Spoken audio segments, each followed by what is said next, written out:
Y conforme quedamos la semana anterior, hoy día vamos a ver estos acuerdos. Doctores, si pasamos a la primera diapositiva, bien, sobre el primer acuerdo plenario tiene que ver con el recurso de apelación.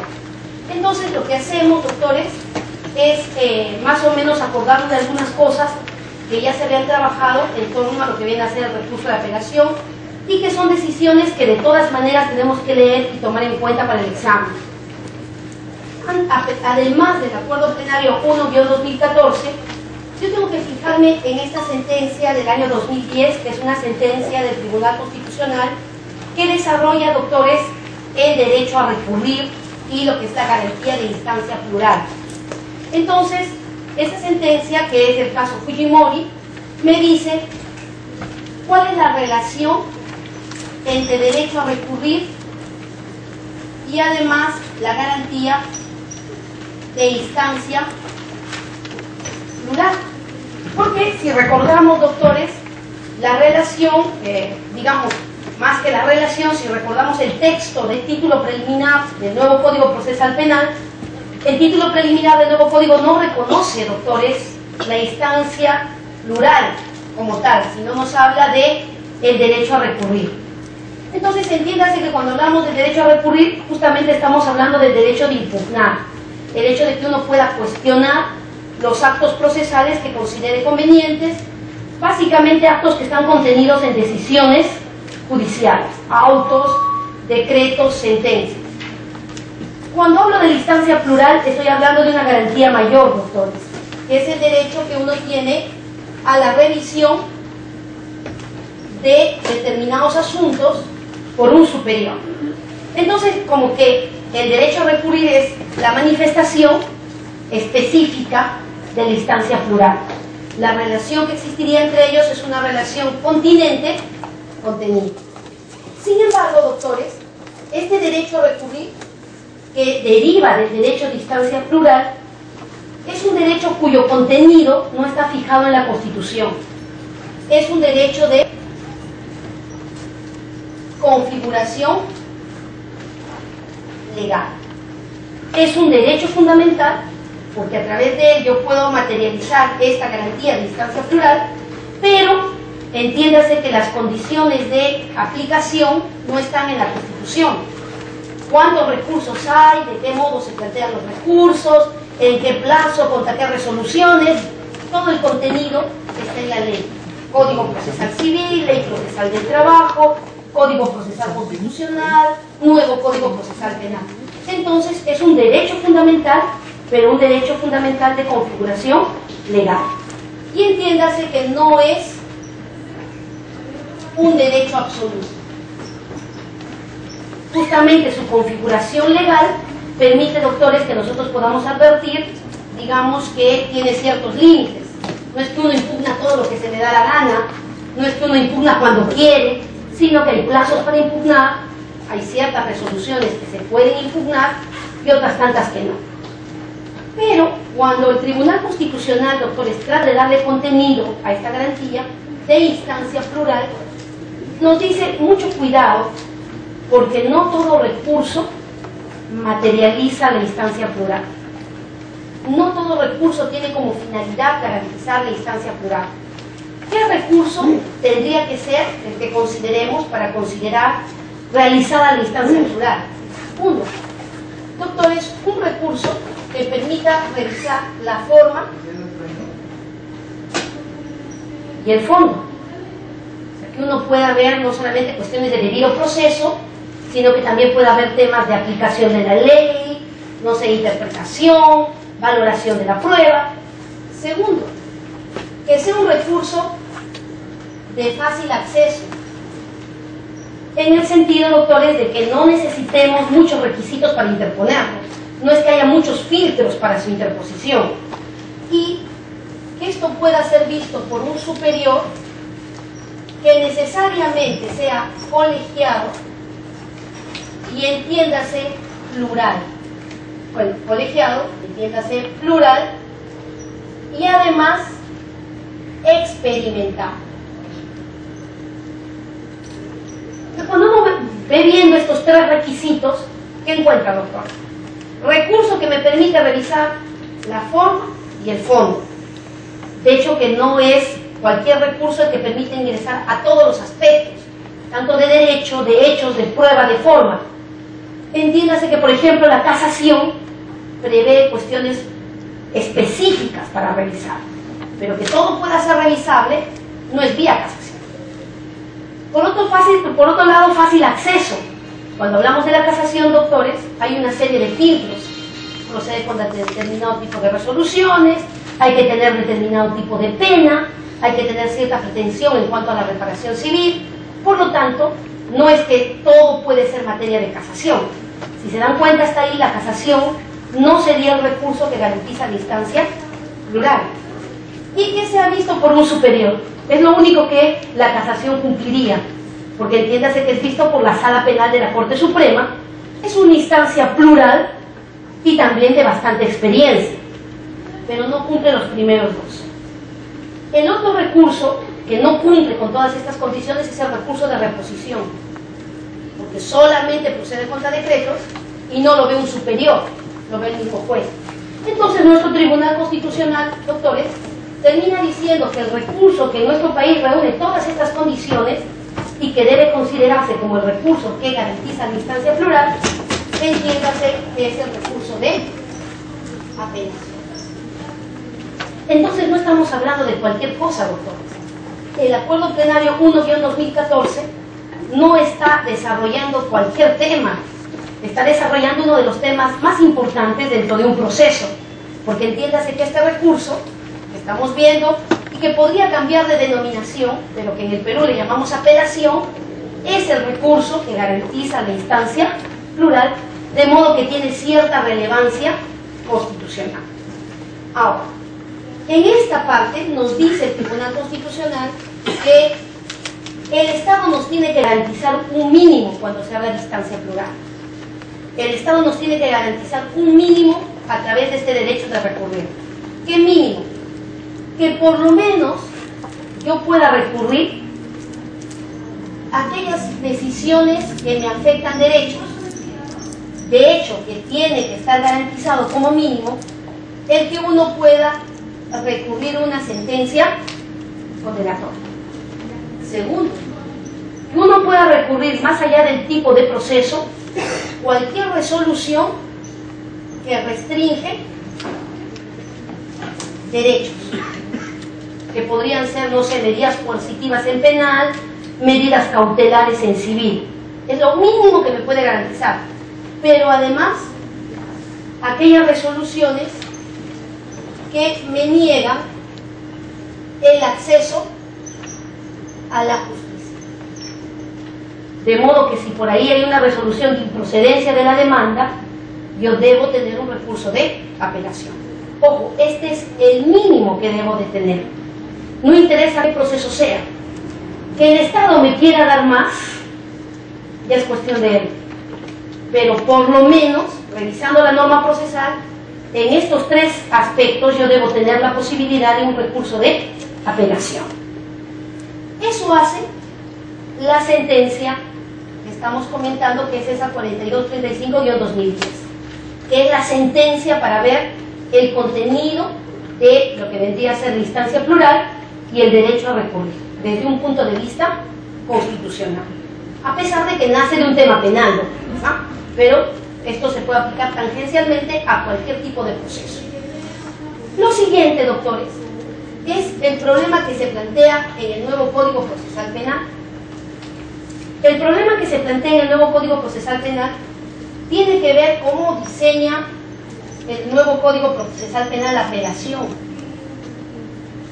Y entonces uno dice, ¿cómo está prevista la apelación en el nuevo Código? De hecho, que la configuración legal de la apelación está de alguna manera bien dada en el nuevo Código, porque nos dice que son apelables las sentencias, entiéndase, absolutorias, condenatorias. Nos dice que es apelable los autos de sobreseimiento y hace una enumeración expresa de otro tipo de autos, doctores, que serían materia de apelación. Por ejemplo, los autos que revocan la suspensión de la pena, los que resuelven la refundición o acumulación de penas, los que revocan la reserva del fallo condenatorio, y hace una lista de resoluciones entre las que procede la apelación. De ahí surge, doctores, que la apelación puede ser ¿contra qué? Puede ser contra sentencias y puede ser contra autos. De ahí viene la problemática del Acuerdo Plenario 1-2014. ¿Por qué? Porque, doctores, se da lectura a la forma como se regula la apelación de sentencias y se da lectura a la forma como se regula la apelación de autos, y por ahí alguien se le prende el foquito y dice: sí, pero si en la apelación de sentencias el que no se presente el recurrente a la audiencia de apelación supone que el recurso sea inadmisible, ¿por qué no le aplicamos lo mismo a la apelación de autos? Entonces, uno de los primeros puntos que va a dilucidar, doctores, este Acuerdo Plenario 1-2014, ¿cuál va a ser? Que del momento que el nuevo Código Procesal Penal regula en articulado diferente el recurso de apelación de sentencias del recurso de apelación de autos, es que el legislador, ¿qué es lo que ha querido? Darle a estas situaciones un trato diferente. Darles un trato diferente. De modo que algunas reglas corresponden a la apelación de sentencias y algunas otras que pueden diferir corresponden a la apelación de autos. Y lo que no puedo hacer, doctores, es aplicar supletoriamente cuando la norma regula. Y lo que no puedo hacer es aplicar analogía cuando no beneficia, que es lo que lamentablemente se ha venido haciendo en torno a este tema. Pero antes de pasar a ello, doctores, como que hay que entender para, digamos, ir desatando lo que dice este acuerdo plenario, hay que ir, digamos, viendo una serie de puntos. Entonces ya sabemos de que la apelación es un recurso que procede contra sentencias y autos, y ya sabemos, doctores, que el trato que se da a las sentencias y a los autos es distinto por voluntad del legislador. Pero cuando hablamos, doctores, de apelación de sentencias, ¿qué encontramos en el nuevo Código Procesal Penal? Encontramos que se asume sobre apelación de sentencias un sistema amplio de apelación. Amplio y, digamos, tangencialmente limitado. Esto que dice el nuevo código, de tener un sistema amplio y tangencialmente limitado, determina que cuando uno apela una sentencia, sabe que el juez resolvió, me voy vía recurso de apelación a una sala, y sabe que la sala no se va a limitar solo a revisar lo que el juez hizo.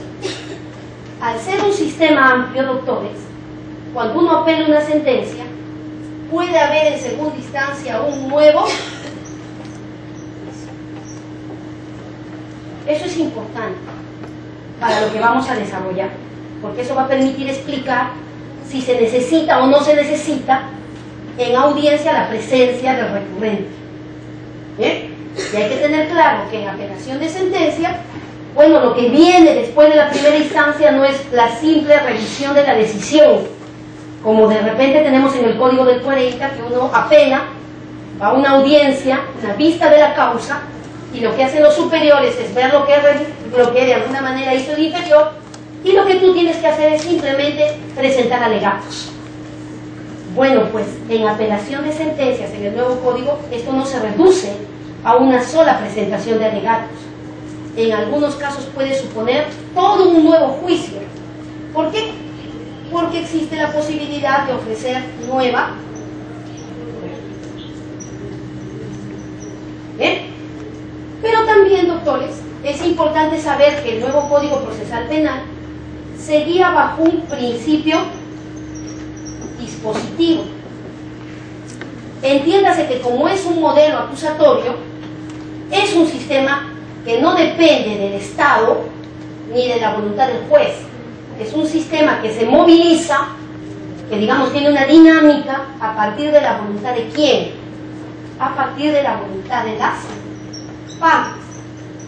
Por eso, doctores, cuando nos vamos a la primera pregunta de nuestro examen, ¿qué nos dice nuestra primera pregunta? Nuestra primera pregunta nos dice: en el nuevo Código Procesal Penal, la impugnación es una facultad otorgada a... Si estoy diciendo que en materia de impugnación nos guiamos por un principio dispositivo, señores, la facultad es exclusivamente ¿de quién? De las partes. Y esto es importante precisarlo, ¿por qué? Porque cuando ustedes lean el acuerdo plenario 1-2014, empieza haciendo una definición de qué cosa es impugnación. Y empieza diciendo, ¿no? La impugnación permite que se pueda revocar, que se pueda revisar lo resuelto para revocar, reformar, total, parcialmente. Y dice, esta es una facultad de las partes y es una facultad de terceros. Pregunta, doctores. En el nuevo Código Procesal Penal, ¿están autorizados terceros a impugnar? ¿Hay terceros legitimados que pueden impugnar? Entonces tú dices, a ver, ¿quién puede impugnar? El Ministerio Público es parte. El imputado es parte. El tercero civil es parte. El actor civil es parte. La persona jurídica, bueno, pues con el nuevo código se constituyen en parte. Dígame qué terceros legitimados en penal pueden impugnar. Gravísimo. Esa definición no es procesal penal. Esa definición de impugnación la han tomado del proceso civil y probablemente, bueno, le alcanza al proceso laboral. Y es más, hasta con cierta discusión le podría alcanzar al proceso constitucional. Pero en penal, la impugnación es facultad de las partes y exclusivamente de las partes. Bien, haciendo una precisión a lo que dice el acuerdo plenario. Con lo cual, doctores, la pregunta 1, ¿cómo la teníamos que responder? La respuesta es la A. La respuesta es la A. Pero seguimos desatando, doctores, ¿bien? Estamos desatando. Y entonces, si seguimos desatando, ¿qué encontramos? Que por este principio dispositivo, la posibilidad de impugnación radica en las partes. De ahí que yo reviso todo el nuevo Código Procesal Penal y tampoco voy a encontrar apelación de oficio o casación de oficio. No hay. Esta especie de consulta no existe en el marco del nuevo sistema procesal penal. Dependerá de que si la parte quiere o no quiere impugnar. Es un derecho, el derecho de recurrir. Ahora, doctores, eso abre dos posibilidades, si es que es dispositivo. El derecho a renunciar al recurso y el derecho de desistirse del recurso. Ambas instituciones están reguladas en el nuevo código. Ambas figuras tienen que ver, si nos aumentan el aire acondicionado, un poquito sería bueno, Carmencita. Sí. Estamos, no sé si soy yo, pero... Doctores, se puede renunciar y se puede desistir. Ambas están. ¿Qué supone renunciar? Si es mi derecho, renunciar supone no ejercerlo. O sea, tiene usted la posibilidad de impugnar en el término de 3 días y no lo hace. ¿Qué es lo que ha hecho usted? Ha renunciado a su derecho de impugnar. ¿Y qué implica desistirse? Desistirse implica que yo ya impugné, que ya hice uso del recurso, ¿y qué hago? Decido no continuar. Decido no continuar. Ambas instituciones, la renuncia y el desistimiento a la impugnación, se basan ¿en qué principio? En el principio dispositivo, ¿bien? Que es propio de un modelo acusatorio. Ahora, doctores, la renuncia, entiéndase que la renuncia surge en el plazo, ¿no? Yo tenía 3 días para impugnar, no impugno. ¿Qué pasa en el desistimiento? El desistimiento puede ser de 2 tipos: expreso y tácito. ¿Qué dice el nuevo código sobre el desistimiento expreso? Dice, quien interpuso recurso de apelación dentro del término de ley puede desistirse con las formalidades que prevé el desistimiento en materia procesal civil. ¿Qué implica esto, doctores? Firmas fedateadas o legalizadas para poder desistirme. Ese es desistimiento expreso. ¿Hasta antes de qué momento? Hasta antes de la vista. ¿Bien? Hasta antes de la vista de la causa. ¿Eso qué implica, señores? Que yo tengo hasta casi el final para poder desistirme. Y alguien dice, bueno, pero imagínense, si alguien se desiste, cuando ya está casi a la vista, ¿cómo queda todo el aparato judicial que se ha movilizado por ese recurso que este señor ya no quiere seguir adelante? No hay que preocuparse porque en el nuevo código hay condena de costas. Así que si movilizaste por gusto a la justicia, no es como antes, no pagabas nada, ahora tienes que pagar. Pues bien, ese sí es desistimiento expreso. El desistimiento tácito es el que da origen a este acuerdo plenario. ¿Por qué? Porque cuando hablamos de apelación de sentencias, te dicen que hay una audiencia de apelación a la que tiene que ir ¿quién? A la que tiene que ir el recurrente. Si el recurrente no va, entiéndase que el recurso se declara nulo el concesorio, inadmisible el recurso. A eso se llama desistimiento tácito. Ese es el problema. ¿Por qué? Porque me voy al artículo 425, inciso 3, ahora vamos a explicar qué ha pasado con eso. Me voy al 425, inciso 3 del nuevo código y me dice que si hay audiencia de apelación y el recurrente no se presentó, inadmisible. Y me voy al 420, inciso 5 del nuevo código, que ya no tiene nada que ver con apelación de sentencia, que tiene que ver con apelación de autos, y el 420, inciso 5 del nuevo código, ¿qué dice? Que en la apelación de autos, si hay audiencia, puede presentarse el sujeto o los sujetos procesales que crean conveniente. Pero no es que hay un vacío legal, doctores. Mientras que en la apelación de sentencia expresa y taxativamente te dice, si usted es recurrente y no se presenta es inadmisible, en la apelación de autos te dice, en la audiencia se puede presentar el sujeto procesal que lo crea conveniente. Ese es el problema que trae este acuerdo plenario. Pero, ¿qué tenemos que hacer, doctores? Los acuerdos plenarios y la jurisprudencia vinculante nunca se lee aisladamente. Bien, al menos para el examen que ustedes van a dar, nunca se estudia el acuerdo plenario solito. ¿Por qué? Porque ya han habido pronunciamientos previos. Por eso hemos empezado con la sentencia de Fujimori sobre el tema de instancia plural, el habeas corpus, para ver dónde es que está, digamos, cuál es el marco de este tema. Seguimos bajando, doctores, ¿y qué es lo que vemos? Borro la primera parte de la pizarra y entonces me dedico a ver el tema de la apelación de sentencia. Ya sé, doctores, que por este principio dispositivo hay renuncia, ya sé que por este principio dispositivo, doctores, existe desistimiento, ya sé que la apelación de sentencias y apelación de autos tiene un régimen normativo diferente. Ahora, doctores, vamos a trabajar solo la apelación de sentencias para ver qué alcances ha habido sobre ese tema. Doctor. Usted me permite, me parece haber visto hace unos meses en la página del TC una sentencia en la que precisamente se pronunciaban sobre la inconcurrencia del recurrente a una apelación de sentencia, eso en Arequipa, me parece. Perfecto. Que el TC declaró que era inconstitucional considerar ese artículo, así bien taxativamente decía que la incongruencia declara inadmisible el recurso, sin embargo, estando presente su abogado, sí procedía a que se realice la audiencia. Así es. Entonces la sentencia está aquí, doctor. Es la 2964-2011 habeas corpus. ¿En apelación de qué? De sentencias. Entonces vamos a explicar eso, doctores, y ahí va a entrar lo que usted muy bien nos dice, doctores. Sobre eso también ya ha habido un pronunciamiento del tribunal.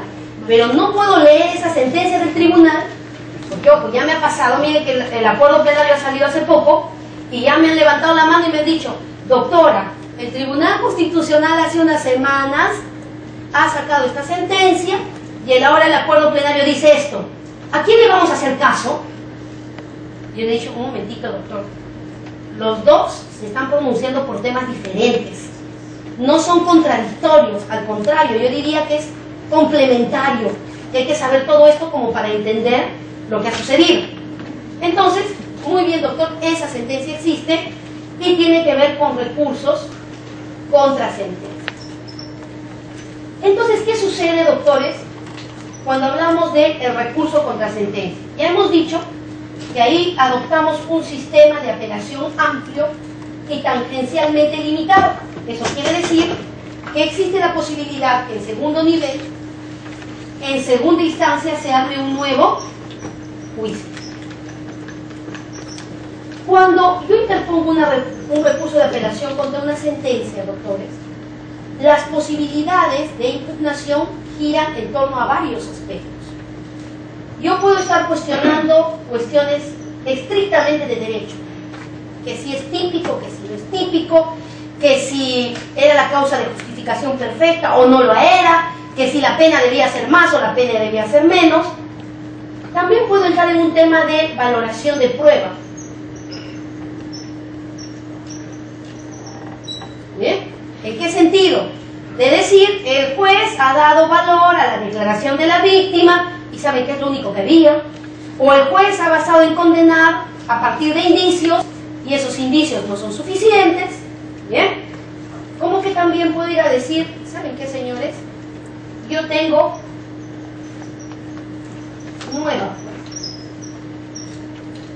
prueba que puede cambiar radicalmente la decisión si es que esa nueva prueba se actúa en segunda instancia. ¿Qué me dice el nuevo Código Procesal Penal? Me dice, perfecto, eso es posible, pero no es posible en cualquier caso. Eso es posible en tres supuestos. Prueba nueva, en sentido de hechos no conocidos y que recién nos hemos enterado que existían. Nueva prueba, en sentido de prueba que fue indebidamente rechazada, no admitida, pues tú dejaste constancia o reserva de ello en la audiencia de control de acusación. O prueba admitida y no actuada. No actuada por culpa de quién, no actuada por culpa del sistema. Y miren, doctores, esto está muy bonito, porque ahora vamos a encontrar un acuerdo plenario que justamente tiene que ver con esta tercera. ¿Bien? Los testigos y peritos no van al juicio. ¿Y qué ha pasado, doctores? Que te decía, ¿quién los ofreció? Yo, doctor. ¿Y por qué no los ha traído? Que, doctor, ¿usted no los iba a citar? No, que son sus testigos, usted los ha debido de traer. Y entonces tú no se actuaba esa prueba por culpa de quién. Interpretaban y decían, por culpa de usted, porque eran suyos y no los trajo. Ahora vamos a ver un acuerdo plenario que dice que no es así. Bien, entonces eso también va a permitir aclarar este tercer punto, que también estaba medio raro en la aplicación del nuevo código. Entonces, doctores, existe la posibilidad de un nuevo juicio. Si es que queremos ver, doctores, qué sucede con el nuevo juicio o la audiencia de apelación, normalmente vamos a tener que centrarnos en estas pretensiones para saber sobre qué va a girar la discusión o qué es lo que van a hacer los sujetos procesales. Imagínense, si hay nueva prueba, esto no se va a reducir a un alegato, sino que va a haber, como en un juicio, un alegato de apertura, interrogatorio, contrainterrogatorio y también alegatos de salida. Entonces, el saber qué cosas se está apelando, qué se está pretendiendo es fundamental. Pero, doctores, vienen los problemas. Y el primer problema se da ¿con quién? Con los fiscales. Por eso ustedes tienen esta directiva, doctores. La directiva 005-2002. ¿Por qué? Porque dentro de las posibilidades de apelación, quien puede apelar es el fiscal. Y el Ministerio Público comienza a afrontar un problema.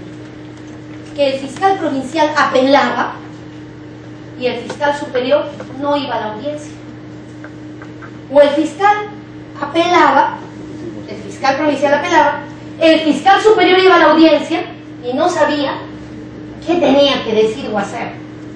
Entonces se da la circular o se da la directiva y te dice, la regla es que el recurrente está obligado a asistir a la audiencia. Si el fiscal es el recurrente, Señores, el fiscal está obligado a ir a la audiencia. No, pero no me parece el recurso, el fiscal superior dice, ¿no? No me parece el recurso del fiscal provincial. Bueno, pues señor fiscal superior, si no le parece, perfecto.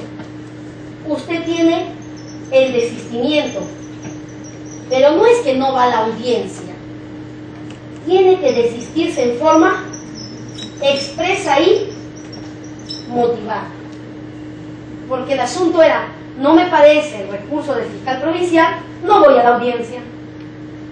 Entonces la directiva va a decir, no señor, si usted no está de acuerdo, desístase de modo expreso y motive por qué no está de acuerdo. Bueno, pero si yo no sé qué cosa hizo el fiscal provincial, cuál fue su teoría del caso, bueno, señor fiscal superior, le vamos a dar facilidades.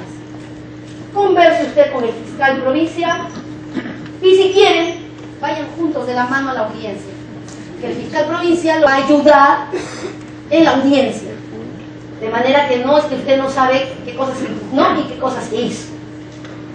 Pero ¿qué pasa si usted no es el recurrente? ¿El recurrente quién es? ¿Qué pasa si el recurrente es el sentenciado? ¿Cómo va la pretensión impugnatoria, doctores? La pretensión impugnatoria de ese sentenciado va, absuélvame, disminúyame la pena. Y señores, según la regla, quien tiene que ir es el recurrente. Entonces yo tendría que decir, bueno, si el único que tiene que ir es el recurrente, que vaya solo el sentenciado.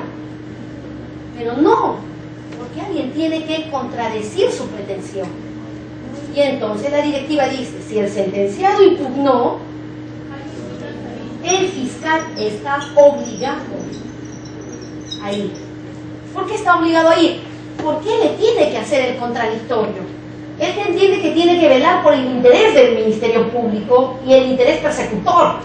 Entonces verá qué argumentos va a esgrimir para efectos de que no se disminuya la pena, para efectos de que no se absuelva. Y ojo, si hubiera nueva prueba, tiene que estar. Porque la prueba, para que sea tal, tiene que actuarse bajo la regla del contradictorio. Y entonces, la directiva 005-2012, digamos que salvó ese asunto. ¿Cuál fue el siguiente, doctor? El siguiente fue, bueno, pues con el fiscal ya se arreglaron el problema. ¿Qué pasa con el sentenciado? ¿Qué pasa si es el sentenciado quien apela de la sentencia? ¿Qué hacemos con él? ¿Qué pasa si no va? Para eso tenemos esta casación de Guaura, la 183-2011, que no es precedente judicial vinculante, pero que sí contiene doctrina jurisprudencia. ¿Por qué? ¿Qué nos dice esa casación? Doctores, lamentablemente se da el caso de que el sentenciado, si es el recurrente, lógicamente que está obligado a ir, y va a ir, porque le conviene ir, porque es un recurso. Pero ¿qué pasa si el recurrente no es él, sino el recurrente es el fiscal? Ahí venía el problema. ¿El obligado quién es? El fiscal. ¿Y el sentenciado va o no va? Y entonces cuando ustedes leen esta casación 183-2011, ¿qué pasó? En esa casación, doctores, el recurrente fue el Ministerio Público. En la primera instancia lo habían absuelto al sujeto. Apela el fiscal y el fiscal ofrece nueva prueba.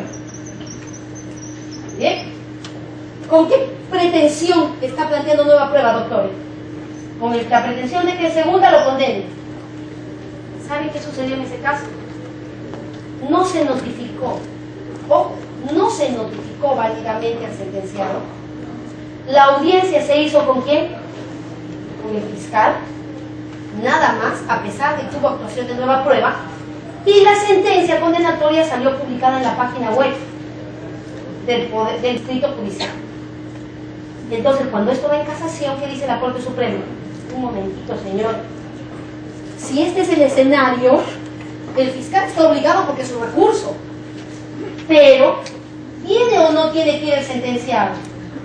Por el derecho de defensa, y principalmente por el derecho a la prueba, porque la prueba no puede surgir, doctores, de una actuación unilateral. Para que haya prueba tiene que haber necesariamente, ¿qué cosa? Contradictorio. Señores, ese sentenciado tiene que ir. Bien, entonces, de alguna manera, la casación 183-2011, ¿qué nos dice? Nos dice, efectivamente, si el sentenciado es recurrente, él está obligado. Pero si el recurrente es el fiscal, entiéndase, recurrido el sentenciado, ¿tiene que ir o no tiene que ir? Tiene que ir, porque así como el fiscal tiene que contradecir lo que hizo el sentenciado tiene que contradecir lo que dijo el fiscal. De lo contrario, señores, estamos afectando algunos principios del debido proceso, principalmente podría ser el derecho de defensa, la igualdad de armas y principalmente el tema cómo la prueba se puede configurar. Y ahí viene la sentencia que me comenta el doctor. El Tribunal Constitucional, en ese caso del 2011, conoce, doctores, un caso donde se había realizado la audiencia, o donde se iba a realizar la audiencia de apelación, y ahí viene el siguiente supuesto, donde no se presenta el sentenciado, sino que solamente está el abogado. Y la gran pregunta que surgió en ese momento fue, ¿basta que esté el abogado? ¿O tiene que estar el sentenciado? No. Pero dice el recurrente, y la interpretación que fue, que le dieron, es, no, con el abogado no es suficiente, tiene que estar el recurrente, inadmisible el recurso.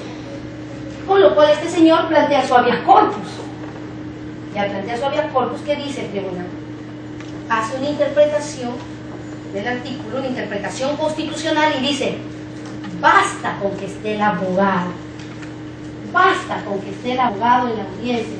No necesita estar el sentenciado, porque de lo contrario, si tú declaras inadmisible, estando el abogado, lo que estamos haciendo es restringir el derecho a la instancia plural. Hasta ahí, doctores, es lo que se ha avanzado en ¿qué? En apelación de sentencias.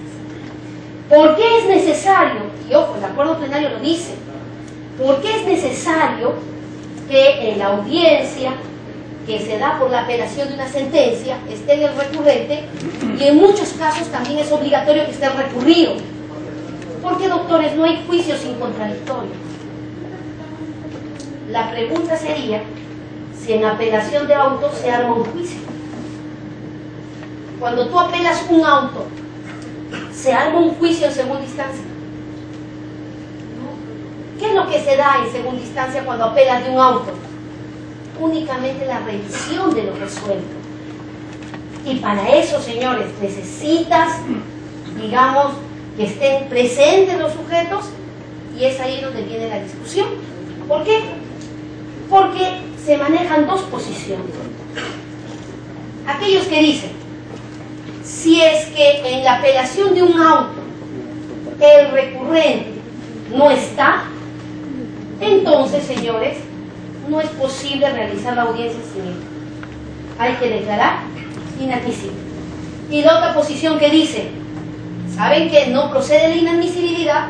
Porque, ojo, el nuevo código dice expresamente que esta inadmisibilidad solo se da en apelación de sentencias, porque en apelación de autos, ¿qué dice? Que pueden concurrir los sujetos que quedan convenientes. Esa discusión es la que trata de solucionar este acuerdo plenario. Unos dicen que sí, otros dicen que no. Entiéndase que los que dicen que no es porque se basan literalmente en lo que dice el código. Los que dicen que sí es que creen que en la audiencia de apelación de autos necesariamente tiene que haber contradictorio. Bien, cuestión que, digamos, este acuerdo plenario va a dejar de lado. Doctores, seguimos avanzando y entonces nos vamos a nuestra pregunta número 2. Dice, sobre la inconcurrencia del recurrente a la audiencia de apelación de una sentencia, señale qué afirmación es correcta. ¿Estamos aplicando el acuerdo plenario? Todavía no, porque este acuerdo plenario tiene que ver con apelación de auto. Nos estamos circunscribiendo a ver los criterios que acabo de exponer sobre apelación de sentencia. Y dice, ¿cuál es la afirmación correcta? se declara inadmisible el recurso si el recurrente es el sentenciado, aunque estuviera su abogado. ¿Qué ha dicho el tribunal? No, señores, basta con que esté el abogado. Cuando el recurrente es el fiscal, puede no concurrir a la audiencia y desistirse tácitamente. ¿Qué dice la directiva? Nunca tácitamente. Si es que el fiscal se quiere desistir, que se desista por escrito y motivado. ¿Bien? 3. El código expresamente establece la inadmisibilidad del recurso de apelación contra autos y sentencias. No. La inadmisibilidad solamente la establece ¿para qué? Para casos de sentencias, no para autos. Y dice luego, ¿es contrario a la Constitución declarar la inadmisibilidad del recurso de apelación cuando estuviera presente el abogado del recurrente? Sí, porque cuando esté el abogado, basta, doctor. Yo no puedo declarar la inadmisibilidad, porque estaría recortando el derecho a la instancia plural. ¿Cuál es la correcta, doctores? La. Muy bien. Perfecto, doctores. ¿De qué tipo de apelación estamos hablando? La pregunta ¿a qué se refiere? Apelación de sentencia. Bien, mucho cuidado, porque no siempre voy a encontrar en las respuestas la precisión. Y entonces me tendré que ver nuevamente la pregunta, y esa es la pregunta que me indica que estamos hablando de apelación de sentencia. Doctores, ahora sí nos vamos de plano al acuerdo plenario, teniendo en cuenta la discusión. Creo que arriba podemos pasar, ahí está. Entonces, ¿qué me dice el acuerdo plenario, doctor? El acuerdo plenario me dice, el régimen de apelación de sentencias es distinto al régimen de apelación de autos. Pregunta, doctor, ¿por qué es distinto? Ya hemos explicado por qué. Porque cuando yo apelo de una sentencia, lo que va a armarse arriba es un juicio. Y ese juicio tiene que gozar de todas las condiciones de un juicio: oralidad, publicidad y contradictorio. En cambio, cuando yo apelo de un auto, no se arma un juicio. Lo que se arma es simplemente la revisión de lo decidido en primer nivel. Entonces estamos hablando de dos regímenes normativos diferentes, donde no cabe, y es lo que llama la atención el acuerdo plenario. El acuerdo plenario, doctores, jala las orejas, porque dice, lo que ha venido pasando en algunos distritos judiciales es que algunos han dicho, vamos a aplicar la inadmisibilidad que dice para la apelación de sentencias, vamos a aplicarla supletoriamente. Doctores, ¿cuándo se aplica una norma supletoriamente? Cuando la norma no dice nada. Y aquí la norma que dice que cuando es apelación de autos pueden venir los sujetos que lo crean conveniente. Entonces, ¿qué estás aplicando supletoriamente si la norma regula? Y lo peor, ¿no? Que algunos han dicho, vamos a establecer la inadmisibilidad cuando no va el recurrente, no porque apliquemos supletoriamente, lo vamos a aplicar por analogía.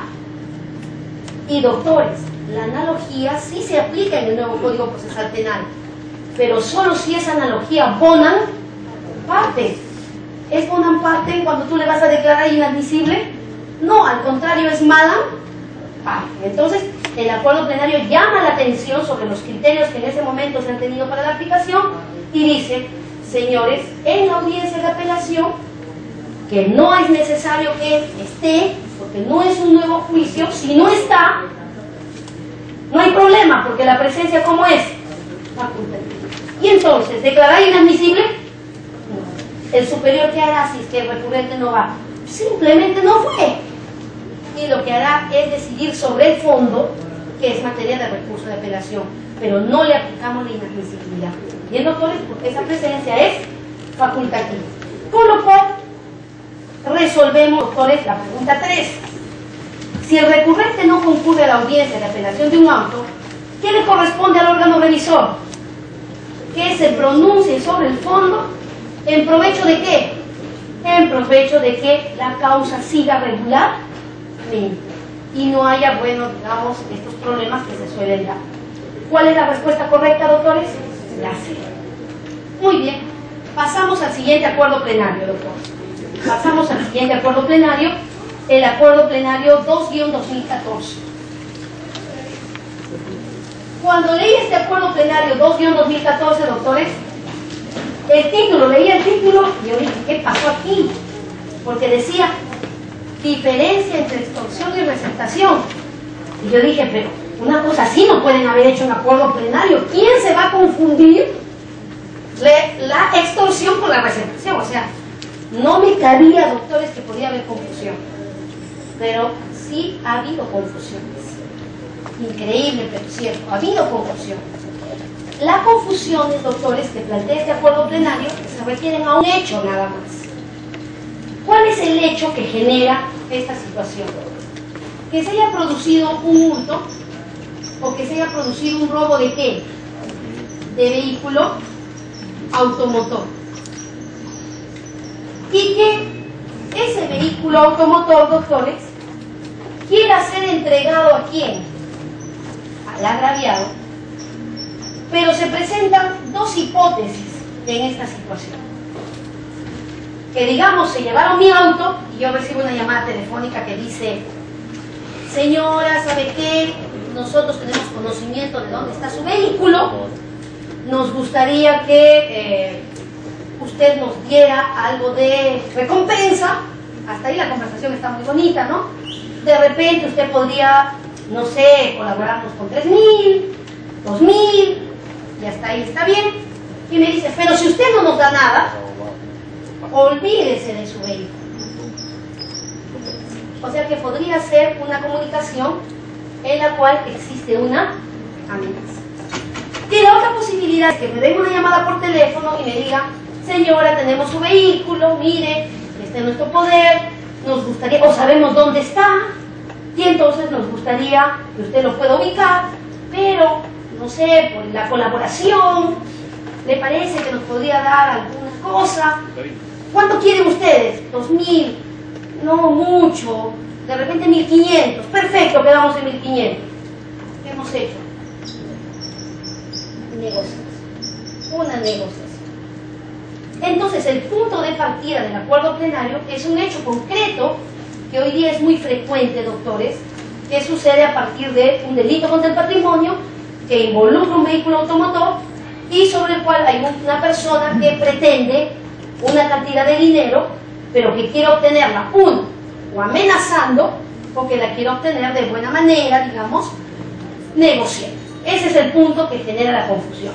Y entonces, ahí está la extorsión versus la receptación.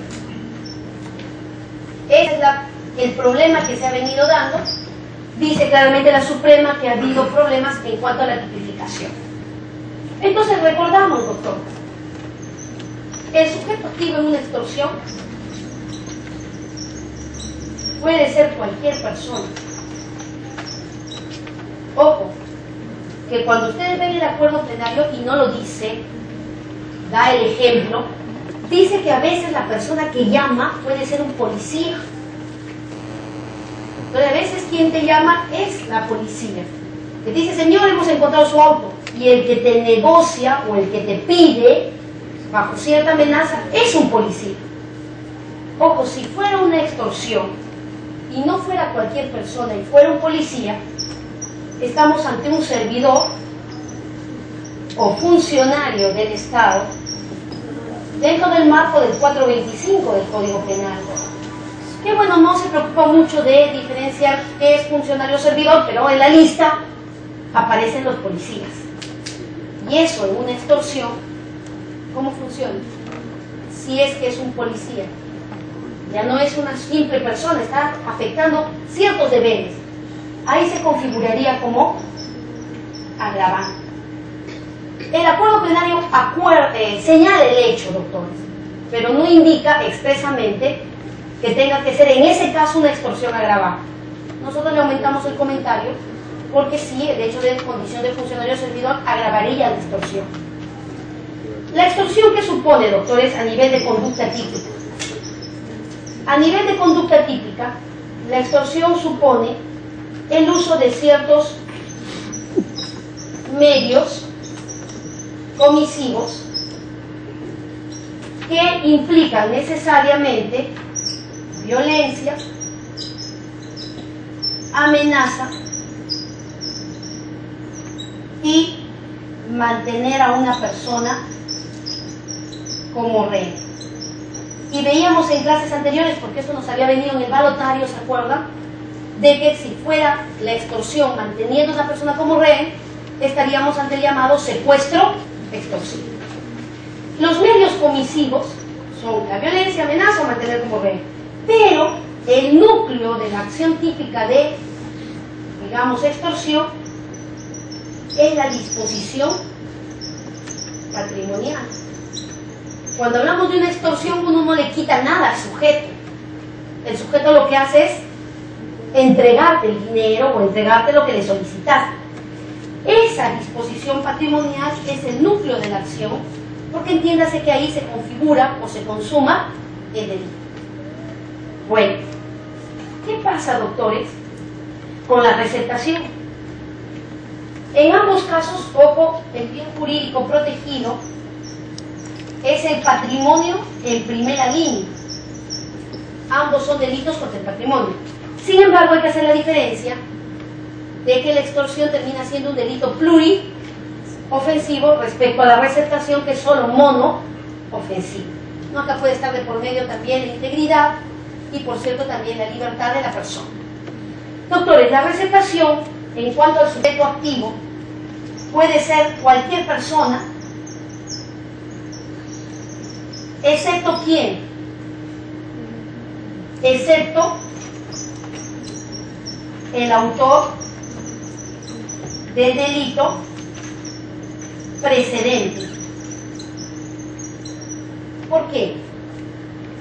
Porque a diferencia del lavado de activos, donde se asume la teoría de la autonomía, en el lavado de activos puede ser autor cualquiera, incluyendo los autores del delito precedente, en la receptación, se asume, doctores, la teoría del agotamiento. No puede ser autor el del delito precedente, porque si así fuera, no estaríamos ante otro delito, sino lo que estaríamos haciendo es que el que hurtó o el que robó estaría agotando su delito anterior. ¿Bien? Entonces se asume esa teoría. A nivel de conducta típica, la receptación tiene una serie de modalidades como guardar, aceptar en prenda, vender, adquirir. ¿Y cuál o dónde reside la confusión? La confusión reside en ayudar a negociar.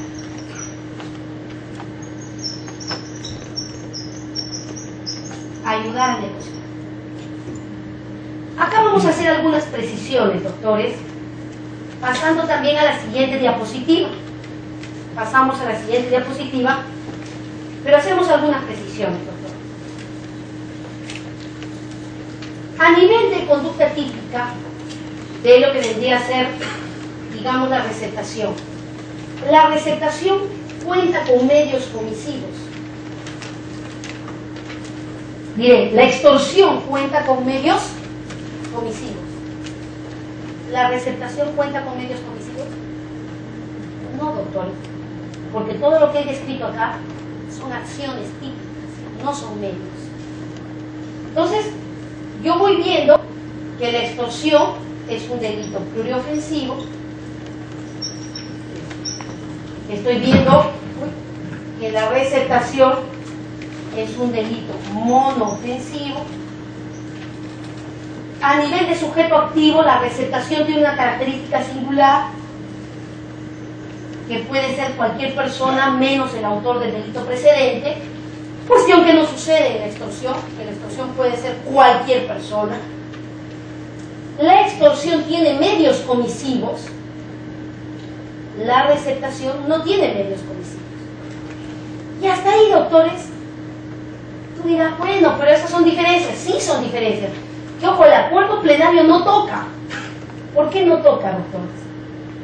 Porque no son las diferencias determinantes. Tranquilamente, para el examen del consejo, yo podría ponerles esto con todas las diferencias que existen. Y probablemente alguien me diga, ah, doctora, todas esas son diferencias. No, si me viniera esto en el examen, lo que yo tengo que hacer es ver cuáles son las diferencias determinantes. Y la diferencia determinante, doctores, entre uno y otro, se da en un caso particular como este, ¿respecto a qué? Respecto a la forma como se actúa. En el primer caso, está la presencia del elemento amenaza, que no va a estar presente nunca en una receptación. En la receptación lo que hay es una negociación. ¿Una negociación de quién? Importante esto, doctores. La negociación del sujeto que cometió el delito precedente, no. La negociación de otro señor, que en el caso concreto tú tienes que probar que está relacionado con quién, con los que cometieron el delito anterior, porque los está ayudando a negociar. Es un intermediario. Ojo, en términos probatorios esto se complica, porque decirlo en teoría resulta fácil, ¿no? Es alguien que negoció, pero ojo, puede negociar cualquiera. El punto es que esta persona tiene cierta conexión, no es autor del delito precedente, pero está actuando, digamos que en conexión con los que cometieron el delito precedente, a efectos de lograr que ese bien, en este caso el vehículo, genere cierto fin lucrativo, ¿no? Genere cierta ganancia. Entonces, la confusión reside en que en el primer caso tendrá que haber la presencia, o diré, resolveré la confusión, porque en el primer caso hay la presencia de amenaza, y en el segundo caso no hay más que un negocio, en donde el sujeto activo, entiéndase que está actuando como intermediario de quienes ejecutaron el hurto o el robo. Ahora, el acuerdo plenario, doctores, se centra en esa diferencia sustancial. Dice, ¿no?, en el caso de la extorsión se está anunciando el futuro, en el futuro un mal material, un futuro mal, es una amenaza. Amenaza que, doctores, tiene ciertas características. Toda amenaza tiene que ser cierta, toda amenaza tiene que ser grave, pero todo esto se encierra en una cosa: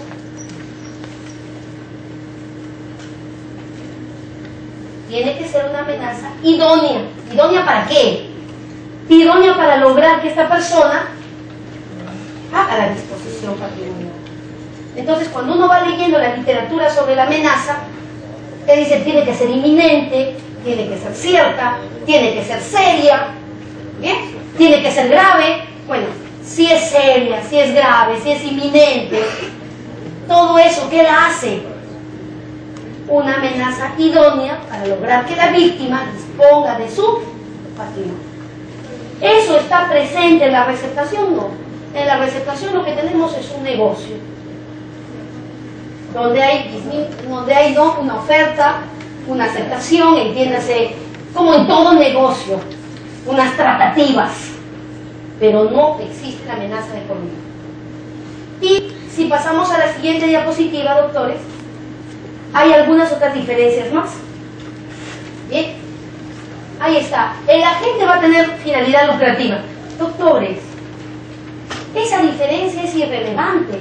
¿Por qué? Porque ambos son delitos contra el patrimonio. Entonces, cuando el acuerdo plenario dice que en la extorsión el agente va a tener finalidad lucrativa, la pregunta es si en la receptación no va a tener finalidad lucrativa. En ambos están actuando con ánimos lucrante. Esa no es una diferencia sustancial. Nos seguimos quedando con la amenaza y con la negociación. Siguiente punto, doctores. El agente debe tener la capacidad de cumplir lo señalado. Bueno, pues, no solamente tiene que ser una amenaza idónea, sino que el agente debe ser capaz de cumplir esa amenaza. Y ahí viene algo muy interesante, doctores, en el acuerdo, que está muy ahí pequeñito. ¿Qué pasa si yo recibo una llamada, doctores, y me dicen, ¿no?, señora, tenemos automóvil, ¿no?, queremos que usted nos dé $1000 para entregar el automóvil? Y el automóvil va a estar en su casa a las 5 de la tarde, apenas usted nos haga el depósito en tal cuenta. Yo todo inocente, voy, hago el depósito. No, y si no lo hace, olvídese de su automóvil. voy, hago el depósito, son las 5 de la tarde, 6 de la tarde, 7 de la noche, nunca llegó mi automóvil. ¿Qué es lo que ha habido? Una situación real. El agente era capaz de entregarme mi automóvil y era capaz de cumplir la amenaza porque tenía el automóvil en sus manos, o lo que ha habido es un engaño que ha logrado mi disposición patrimonial.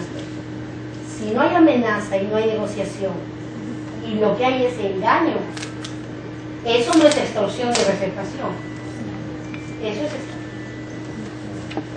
Bien, eso es estafa. Bien, entonces mucho cuidado ahí. Ahora nos vamos a la receptación, y en la receptación este agente tiene que estar actuando como intermediario, es decir, desde el punto de vista probatorio yo tengo que demostrar, doctores, de que este señor estaba ayudando a negociar, que estaba en tratativas con ellos también. Esto es muy importante para efectos del dolo. ¿Por qué, doctores? Porque mientras la extorsión siempre actúa como un dolo directo, hay amenaza, violencia de por medio, esto siempre va con un dolo directo. ¿Qué pasa con una receptación? La receptación en términos generales, doctores, permite dos tipos de dolo: el directo y el eventual. ¿Por qué? Porque cuando uno lee el tipo de receptación, dice, ¿no? El que adquiere, recibe en prenda, no se guarda o ayuda a negociar, entiéndase, sabiendo la procedencia ilícita o que la podía presumir. Y cuando dice la podía presumir, ¿qué dolo es? Eventual. Si va a facilitar un negocio, es que lo podía presumir. Si es que es intermediario, es que lo podía presumir.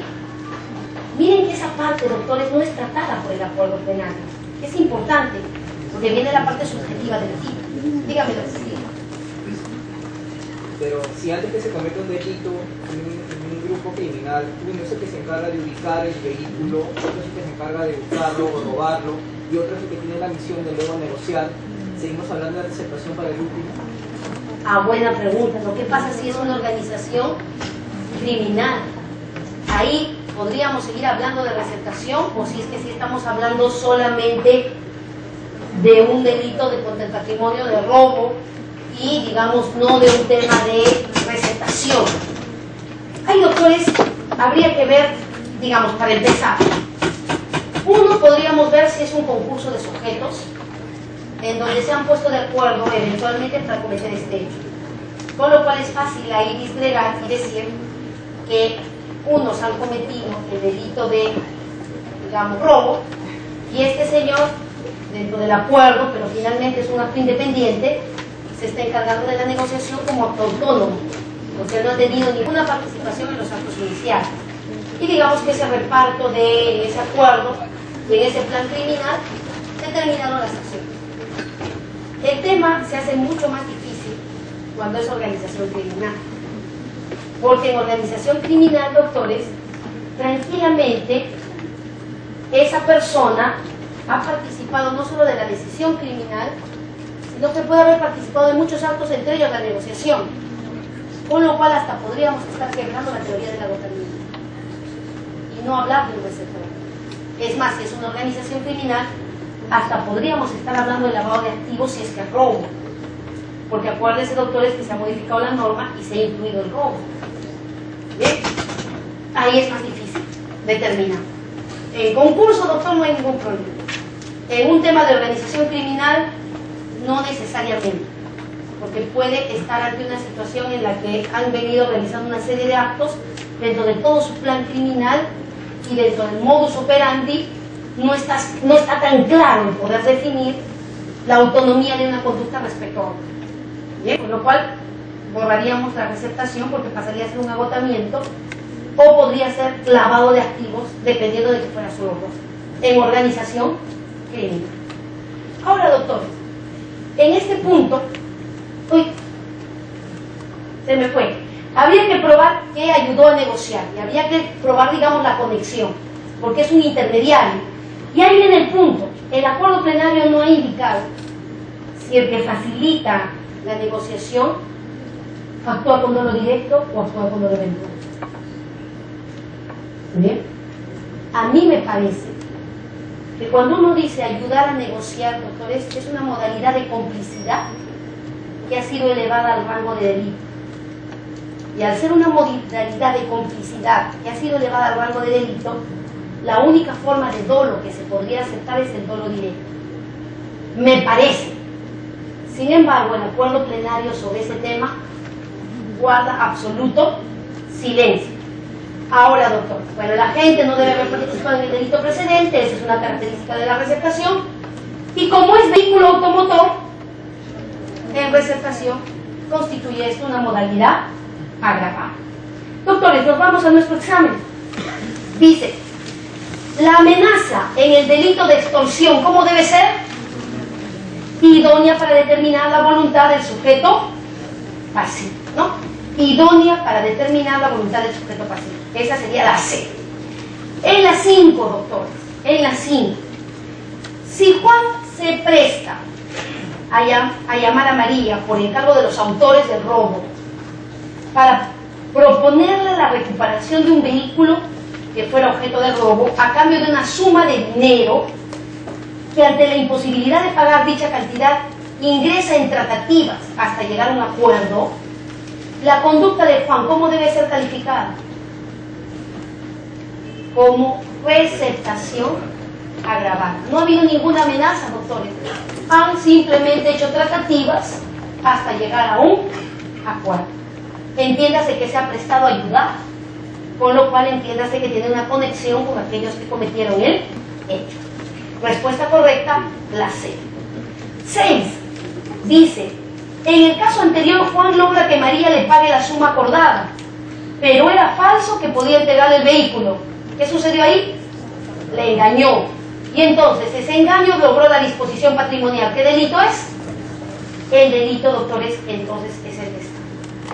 Muy bien, pasamos, doctores, al acuerdo plenario siguiente, que vamos a hacer la introducción nada más. El acuerdo plenario 3-2014. ¿Qué pasa con ese acuerdo plenario 3-2014? Surge un contexto, doctores. Yo venía anunciando ya desde el año pasado que ese acuerdo plenario se iba a dar, porque surge un contexto en el que la libertad anticipada, algunos decían, ¿no? Un sector decía, la libertad anticipada no es otra cosa que una conversión de penas. Un sector. El otro sector decía, la libertad anticipada es una libertad, una forma de libertad nueva, que siguiendo, digamos, a los trujillanos y lo que venía pasando en el norte, normalmente se daba cuando la persona le revocaban la suspensión de la pena y se iba a la cárcel en omisiones a la asistencia familiar. Y si cumplía con pagar, le daban libertad anticipada. Entonces, primera versión, que era una conversión de penas. Segunda versión, que era una figura nueva que había aparecido en el derecho procesal penal y que podía darse en casos especiales como estos casos de omisión a la asistencia familiar. Y tercer caso que decía, no señores, la libertad anticipada no es una figura nueva, es una denominación genérica que se da a determinados asuntos que se pueden plantear en ejecución penal. ¿Cuál ha vencido, doctores, en el acuerdo penal? Pese a las cuestiones que se habían dado, porque había habido un pleno en Arequipa sobre que se discutió de este tema, doctores, ha vencido la tercera posición, de que esta libertad anticipada no es una institución nueva, no es la conversión de la pena, simplemente es una denominación que se da a ciertos asuntos, ¿bien?, o ciertas cuestiones que se dan durante la ejecución y que permiten que una persona condenada a pena privativa de libertad efectiva salga antes de lo que corresponde. ¿Bien? Y eso es lo que vamos a tratar después del break. Entonces, doctores, salimos un ratito, son 10 para las 8. Doctores, 8 y 5 estamos aquí. ¿Bien? 8 y 5 estamos aquí y seguimos con el examen.